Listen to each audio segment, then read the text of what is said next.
Government higher secondary minister ஸ்கூல்லேருந்து பேசுகிறோம். எங்கள் குழுவின் பெயர் ரோஜா. என் பேர் அபிநயா. என் பேர் மனுஷன். என் பேர் யஸ்ரீ. என் பேர் வைத்தீஸ்வரன். என் பேர் இதுக்கு இப்போ நமக்கு மழைநீர் தண்ணி சேகரிப்பு தண்ணி வச்சுருப்போம். அது காட்டில் தூசியாக வரும். அது நமக்கு இப்படி இந்த தண்ணியில் ரீயூஸ் ஆகி நமக்கு இதை ஃபில்டர் தண்ணியாக கொடுக்கும். அதை நம்ம குடிச்சுக்கலாம். இந்த சுத்தமான தண்ணியாக குடிக்க பயன்படும். ட்ரிங்கிங் வாட்டர் தண்ணி ஊற்றி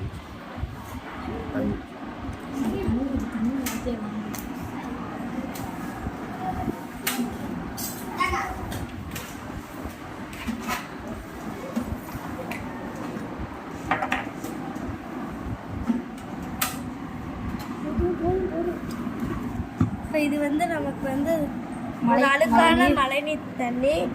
அது நமக்கு இப்படி ரீயூஸ் ஆகி இந்த கேனில் நமக்கு ஃபில்டர் தண்ணியாக குடிக்கிறதுக்கு நமக்கு மாறிடும். மழைநீர் தண்ணியை நம்ம